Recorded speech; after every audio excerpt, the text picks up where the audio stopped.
Right there everyone, welcome back to the channel. So today we're going to be discussing player, manager and goal of the month for March in the 2019-20 Premier League season. Let's get straight to it.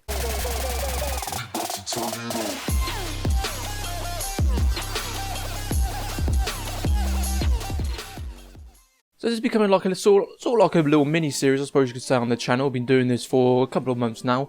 It's like a mini series, it only happens course only once a month, but they seem to be doing alright. It seems to be quite popular-ish, I suppose you could say. Firstly, just to say right here, right now, I was quite surprised going into this. As we can see here, there's only player of the month and manager of the month available for voting so far on the PremierLeague.com, which I was quite surprised, like I said, quite surprised about, because I did see there were candidates. I think there was like 8 or so I saw posted on the Premier League's, or was it EA Sports? I think it was EA Sports Instagram post that they made a post about.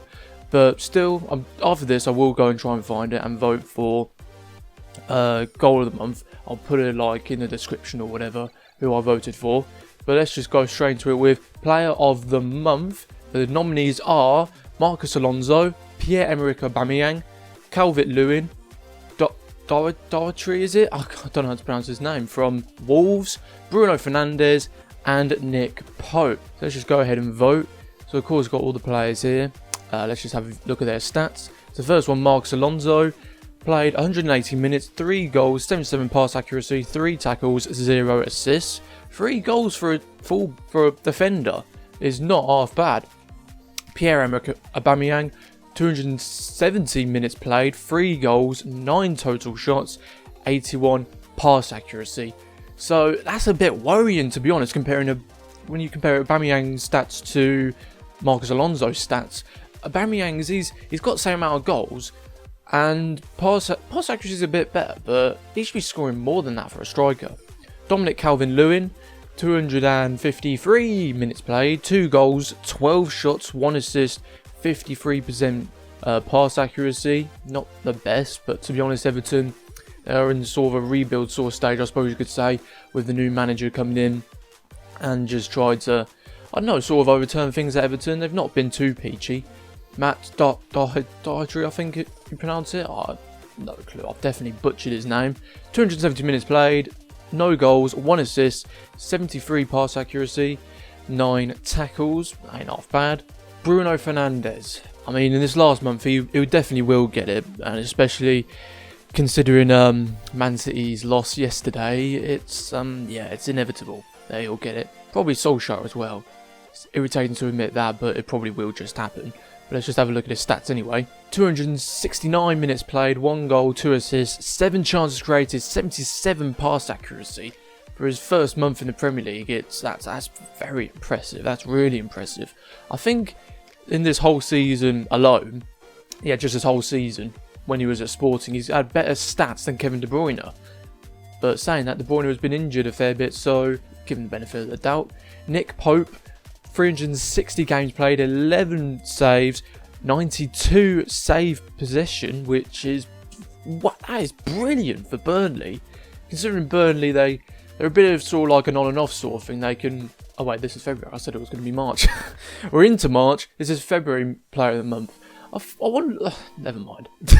There's 4 clearances and 33 pass accuracy. Pass accuracy for a keeper is not particularly something you look for unless it's someone like Edison. But still, I think he's second actually with the second most clean sheets in the Premier League, just behind Alisson, which ain't too bad really. Neck and neck with Dean Henderson, which is a good little competition, I suppose you could say, for who would get the number 1 jersey for England. If we do actually play in the Euros, despite the fact of this horrible coronavirus going on. So all these players, all in all, who would I vote for? Like I said, I think Bruno Fernandes will in fact go and win it. He has just been very good for Man United, both in the Premier League and also in all competitions actually. I think in like his past 6 or 7 games, he's got like 5 man of the matches or something like that. And the link-up play with him and Martial, that looks deadly. I remember my brother saying that what Martial needs more than anything is a player who can provide him chances. Bruno Fernandes looks like just that player. But for now, I'm just going to go ahead and vote. And I'm going to go vote for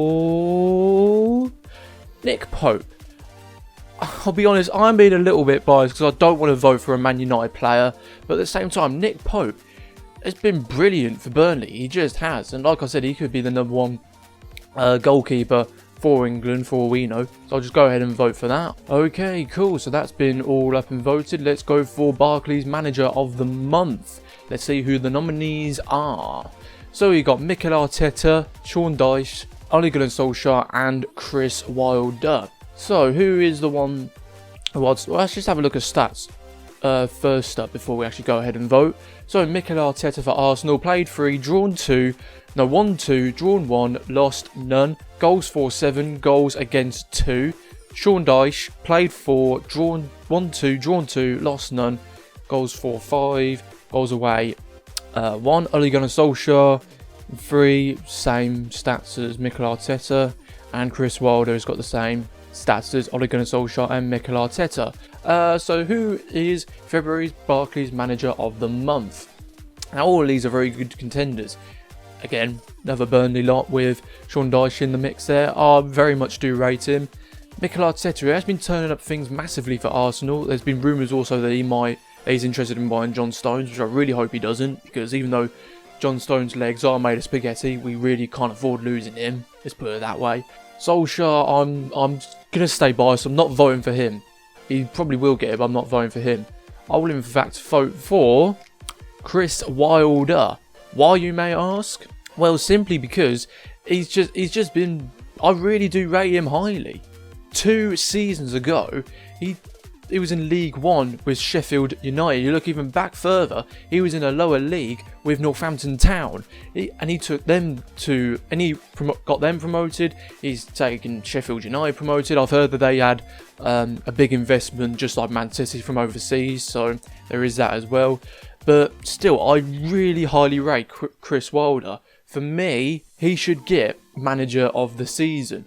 It would have been Klopp if he stayed undefeated, but for me, Chris Wilder is a definite deservant, I suppose if that's how you say it anyway, for not just Manager of the Month, but also, like I said, Manager of the Season. So Sheffield United's Chris Wilder kept his side, his surprise top 6 hopes unbeaten in February with hard-fought triumphs over Crystal Palace and AFC Bournemouth, as well as a draw with Brighton Hove Albion.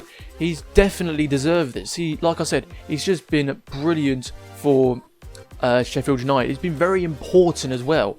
They would not be where they are now if it was not for him. So there we go. Thank you for voting. Results will be announced soon. So there we are, guys. That's where I'm just going to wrap it up. Just a little quick sort of little video here. I would have gone and voted for Goal of the Month. Like I said, I will try and find some links sometime soon. I'll put it down in the description eventually as to who I voted for. But like I said, that's why I'm going to wrap it up. Hopefully you guys have enjoyed it. If you did, make sure to like the video, subscribe if you're not, make sure you click the notification bell, as my next video will be talking about the Premier League fixtures that happened this weekend. I might even have a little rant about Man City's loss against Manchester United. You never know, it could very well happen. But until then, I'll see you lot in a bizzle.